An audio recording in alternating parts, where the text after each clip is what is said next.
अस्सलाम वालेकुम फ्रेंड्स, कैसे हैं आप सब। अल्लाह के करम से मैं तो अच्छी हूँ और दुआ करती हूँ कि आप भी बहुत अच्छे होंगे। और देखिए, मैंने आज सुबह से कुछ भी शूट नहीं किया था, क्यों तो आज मेरे घर कोई आ गए थे तो मुझे किसी के सामने ठीक नहीं लगा शूट करना। और वैसे भी इधर ज़्यादातर वीडियो ऐसे कोई शूट करते नहीं है और ज़्यादातर यूट्यूबर है भी नहीं हमारी साइड, तो किसी को पता नहीं है तो कोई भी नाम रखते हैं कि अरे ये क्या कर रहे हैं। और वैसे भी दुनिया वाले अच्छे चीज़ों को ही नाम रखते हैं, जो कुछ गलत करते हैं चीज़ों उनको नाम नहीं रखते। तो मैंने फिर शूट किया ही नहीं। तो फिर अब देखो, शाम की इफ्तारी का वक्त हो चुका था, तो मैंने यहाँ पे मुझे ब्रेड और पोटैटो रोल्स बनाने थे, तो मैंने वो बनाना शुरू कर दिया है। एक आलू उबाल के रख दिया था, फिर मैंने यहाँ एक प्याज कट कर लिया था।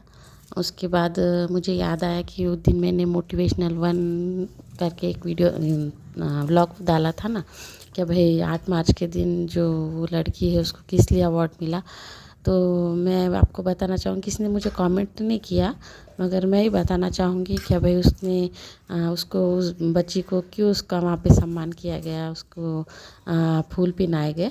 तो वो लड़की ने जैसा गिनीज बुक ऑफ रिकॉर्ड में अपना नाम दर्ज कराया है। तो बहुत छोटी सी बच्ची है, 12-13 साल की, और मुझे उससे मिलके भी बहुत अच्छा लगा 8 मार्च के दिन उस प्रोग्राम में। और आपको बता के मुझे हैरानी होंगी, आप भी शॉक हो जाएंगे, क्या वो बच्ची देख नहीं सकती थी। तो मुझे तो बुरा भी लग रहा था और इतनी खुशी भी हो रही थी कि इतनी सी उम्र में वो लड़की ने गिनीज बुक ऑफ रिकॉर्ड में अपना नाम दर्ज कराई है।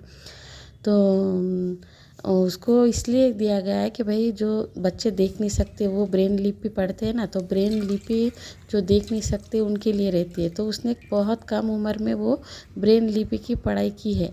ये यहाँ जैसा गिनीज बुक ऑफ रिकॉर्ड में उसका नाम इसलिए दर्ज किया, जैसा बहुत कम उम्र वाली बच्ची के नाम पे उसके नाम पे वो दर्ज है। तो बहुत ही मुझे ये लग रहा था कि भाई इतनी प्यारी बच्ची थी, मासूम सी बच्ची, और वो देख नहीं सकती। और मुझे खुशी भी हो रही थी। और उसको मिली जब मैं, तो मैंने उसको ये कहा कि बेटा बेस्ट ऑफ लक आपको आगे की फ्यूचर के लिए। तो उसका एक लफ्ज़ मेरे दिल को छू गया, तो मुझे कहने लगी थैंक यू आंटी, और ज़रूर मैं आगे और रिकॉर्ड बनाऊंगी।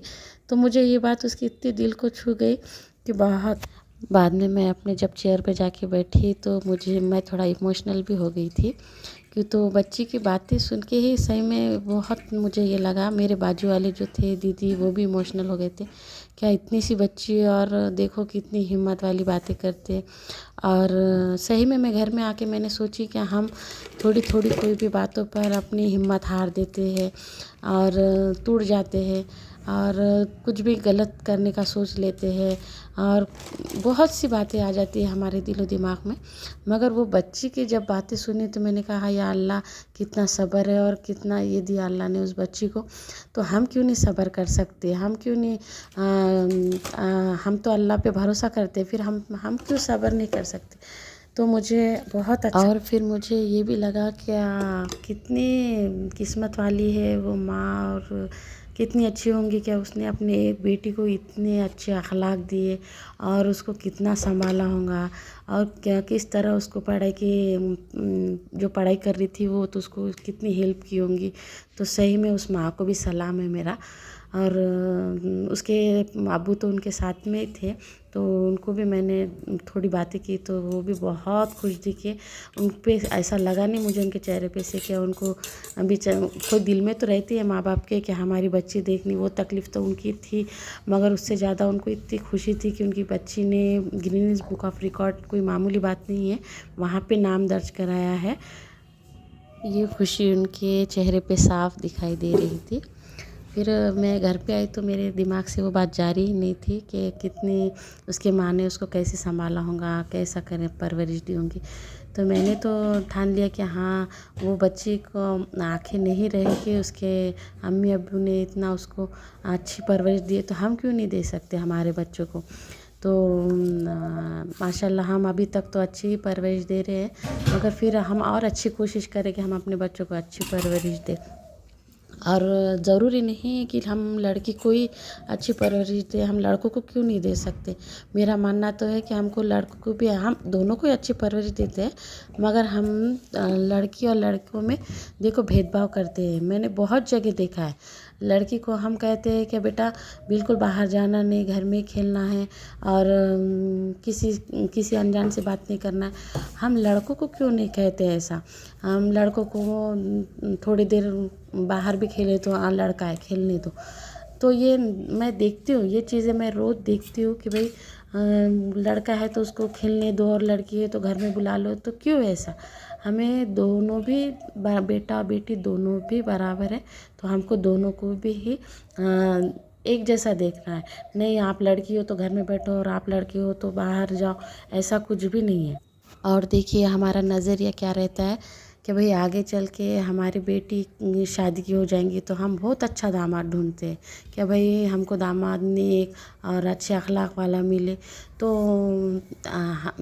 मेरी ये सोच है कि भाई हम हमारे बेटी के लिए एक अच्छा नेक लड़का ढूंढते सब करते, तो हमारा जो बेटा है तो वो भी किसी का दामाद होगा, तो वो भी कल किसी के लड़की को ब्याह के अपने घर लाएंगे।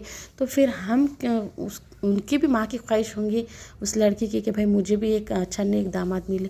तो अपने हमारे भी बेटे को हमको नेक अखलाक देना है और उसको बेटा और बेटी में कोई भेदभाव करना नहीं है। हमको सेम ही उनको परवरिश देना है, उनको अच्छे अखलाक देना है। जो समय घर में आने का है वही समय बेटों का भी होना चाहिए। और ज़रूरी नहीं कि लड़कियों को भी पूरे घर के काम आने चाहिए, हमें बेटों को भी थोड़ा बहुत सिखाना चाहिए और उनके लिए अच्छा ही है, कुछ उनको नुकसान नहीं है। हो सकता है आगे पढ़ के कहीं उनको बाहर गांव में कहीं शिफ्ट होना पड़े तो वो खुद कर सके, अपना खुद कर सके। भाई अपने हाथ से खुद अपने लिए थोड़ी खिचड़ी बोलो चावल ही बोलो चढ़ा सके, कुछ सालन ही पका सके। तो वो हम कोई गलत चीज़ें नहीं सिखा रहे हैं, उनके भले के लिए हम वो चीज़ें सिखा रहे हैं।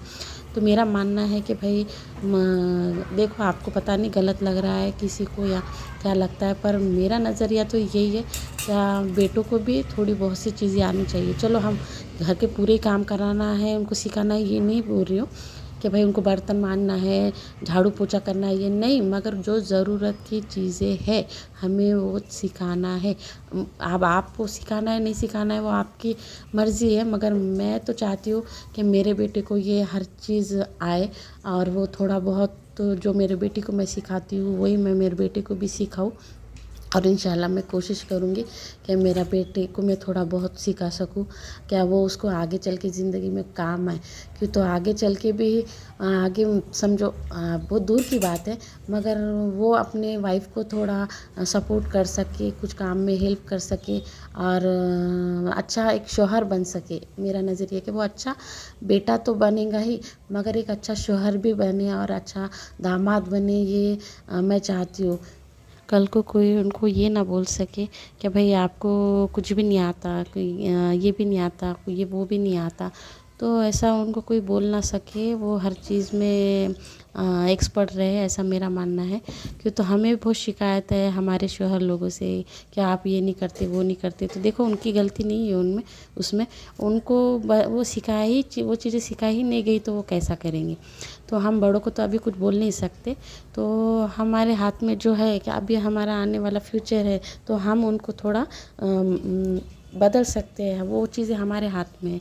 तो वो देखो बातें करते करते अब आपको ये बातें कैसी लगी पता नहीं, समझ में आई नहीं आई, मगर मैंने जो तरीके से समझाई है तो आपको थोड़ी बहुत तो समझ में आई होंगी। तो दुआ करती हूँ अगले व्लॉग में मिलेंगे और प्लीज़ लाइक और सब्सक्राइब करना। आगे की वीडियो में मैं आपसे मिलती हूँ। अल्लाह हाफ़िज़।